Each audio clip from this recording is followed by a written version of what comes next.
Well, g'day guys, it is Jonathan here, and like you, I absolutely love my fishing. But let's be honest with each other, it is way more enjoyable when we actually catch something.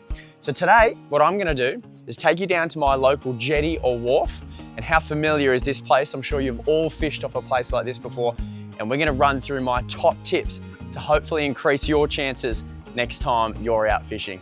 I've got some gear, I've got some techniques to share with you, and a few little tips and tricks I've learnt over the last 20 years of fishing. Now, jetties and wharves are found in our lakes and rivers all across Australia. And I'm sure you can think of one right now that you've fished off recently. In this lake alone, there is over 500 jetties. Can you believe that?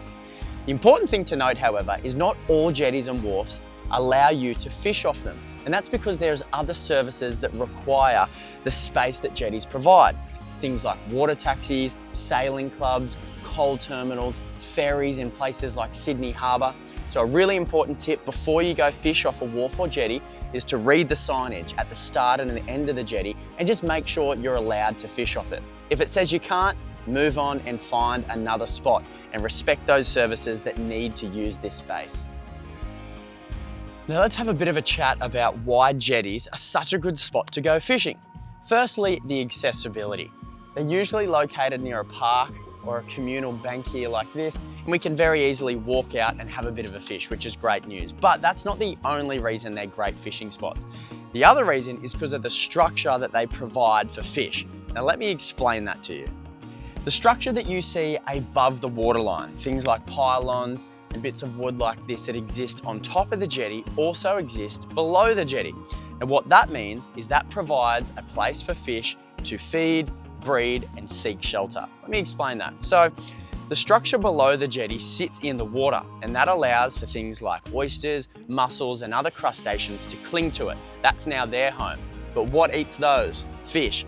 So when there's a food source, fish will naturally gather in a particular area, and luckily for us, jetties are one of those places. So if you see oysters on the side of a pylon, that's a great indication that there's going to be bream nearby because bream love oysters. Or if you see a jetty with a big bit of bait fish nearby hanging in the shade shadow, trying to seek shade from things like birds and other predators, then that's a good indication that there is fish underneath because that is a source of food for them too. So when you think of structure, just like a wharf like this, think of a place for a fish to feed, breed and seek shelter. And that's why jetties like this and the 500 others that are in this estuary are great places to go for a fish. And one of the reasons I love fishing from a jetty or a wharf is because of how simple it can be. I didn't bring a lot of gear with me today, but I don't need to, because you don't need a lot of gear when you're doing this style of fishing. So what I'm going to do now is run you through all the different items that I brought and why I brought them. So hopefully you can then pack something similar next time you go down to the jetty. Well, first things first, you're gonna need some utensils. And I always bring a core set of 3 items with me. First one is a pair of pliers to get the hook out of a fish's mouth if you catch one. The second one is a knife for cutting up your bait, which we'll get to shortly. And the third one is a pair of scissors. Regardless of whether I'm fishing off a jetty or a wharf, off the beach, or maybe off the bank lure fishing, I've always got these 3 items with me.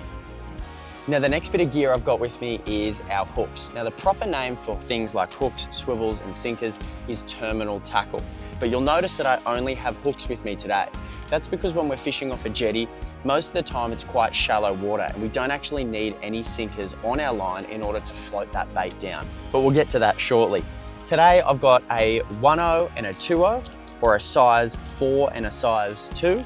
And that's just going to accommodate the different size of baits that I might want to cast out today. It's always good to have a few different options. Now to the fun stuff, the burley and the bait.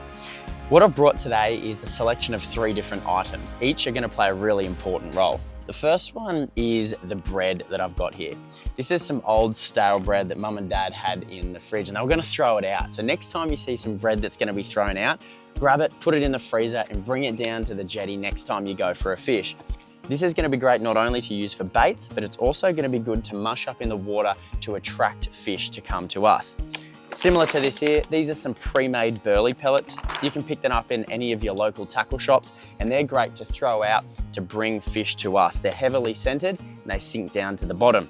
And the last one is the bait. These are some pilchards I picked up from the local tackle store and they're very smelly, and they're gonna go a long way to hopefully hooking a fish, maybe a brim or a flathead when we cast the line out. A really important thing to remember if you're gonna go fish off a jetty or a wharf is to be respectful of those around you.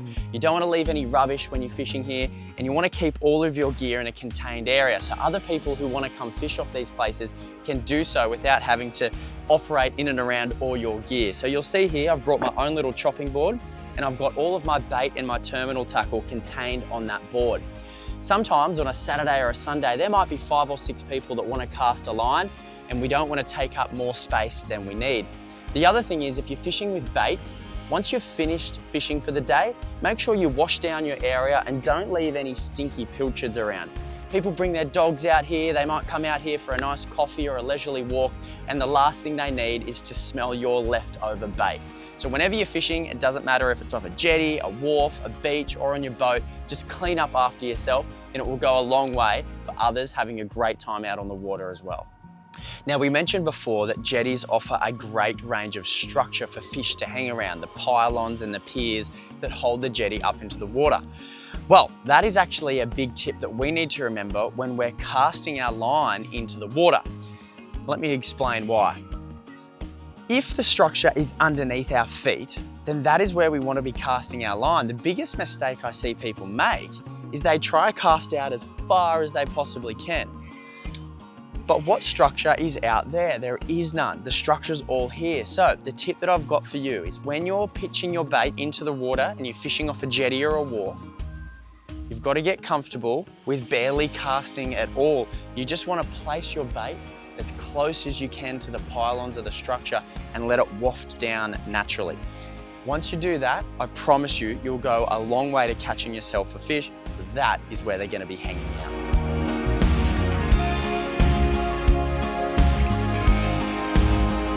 One of the big things we've got to get right when we're fishing with bait is what we call bait presentation. That essentially means how natural does that bait look on our hook when we cast it out. The reason why that is important is because there is a lot of different options for fish to eat out in the water. They've got things like prawns, shrimp, oysters, mussels, and we need to convince that fish that our bait is a real one. So how do we do that is make it look as natural as we can in the water.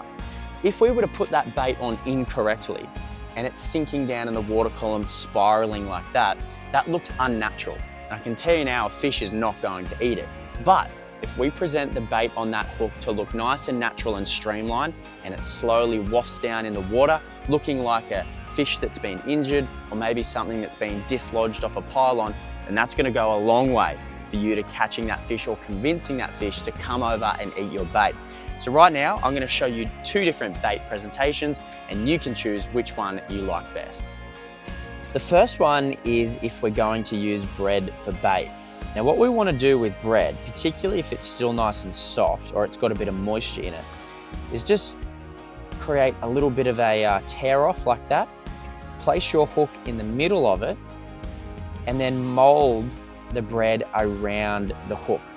As you start to press down on that bread, you can see it turns into a bit of a dough and it sticks to your hook. So now it's got a little bit of weight in it and it's not going to come off the hook. Then what you need to do is find the point of that hook and poke it through. So the point's there and we just slightly poke it through there. And I can see my fingers grabbing on that hook. So when a fish bites down on it, the hook penetrates into the fish's mouth. So that's a really good bait to cast out there. What we don't want to do is, if I pull that out, what we don't want to do is get a little bit of bread off like that and then start threading it through like this. The reason for that is the second that hits the water, it's going to disintegrate and it's eventually going to pull off your hook really easily. If we're using a pilchard bait, we want to make sure we match the size of the pilchard we cut off with the size of our hook. Once we do that, we just want to thread the hook through the pilchard 2 times, 1, 2, and then turn it so the hook is sitting along that bait. And what we now have there is a natural presentation, something that a brim will come over, sniff, smell, and then hopefully eat. What have we got here? A little chopper tailor. Well, that's just one fish that hangs around the jetties and the wharves. and one that took a liking to my bait. Now this one is undersized, and it's really important to know your size limits and your regulations before you go for a fish. I'll just get that hook out. Now this fish is definitely undersized. You can see that there, it's way too small. So he's going straight back in the water. And that's a really important thing to remember. When you're fishing off jetties and wharfs, it's a really great recruitment ground for smaller fish. And you're gonna catch a lot of small fish when you fish off these places. So if you do, make sure you quickly unhook them, handle them with care, and get them straight back in the water. The last thing we wanna do is have that fish flopping around on the hot surface here, on the top of the wharf here, and it could potentially injure it, take the slime off that fish. We don't want that to happen. Unhook it, maybe take a really quick photo and get it straight back in the water. Now let's chat about burley for a second. Burley is a technique that we can use to bring fish to us through smell. By placing small bits of bait into the water, they smell it, they come over to check out what the commotion is, and that is where we cast our bait. But there is a little bit more to it than just throwing stuff in the water. And I'm gonna show you my top tips for burley right now. Now the obvious way to burley would be to grab your pellets or your bread and simply throw it in the water. And don't get me wrong, that does work. But what we can do to improve that is to make a bit of a mulch or a bit of a concoction with a bit of water in the bucket. What that does is it allows that burley, when it hits the water, to create a bit of a slick, a bit of an oil, and it's more effective and lasts a lot longer. So how we do that is we grab whatever burley we've got. We've got some pellets, we'll put them in the water, and we've also got some of the bread that I talked to you about. And instead of just chucking that bread in there, we're actually gonna use our hands to scrunch it all up. And when we do that, you can see here, we create this wet, oily concoction here, which is gonna be much more effective in the water than if we were to just take a bit of bread out like this, tear a bit off, and throw it in the water. The reason for that is the bread will float on top of the water, and quite often the wind will blow that away from the area that you're fishing. But by adding water into the mix, it's gonna create for a denser burley, and it's gonna sink down into the water column. That's important for two reasons. Number one, it's gonna sink down to where the fish are sitting on this particular jetty, and also it's gonna stay in the area for much longer. So there's a hot tip.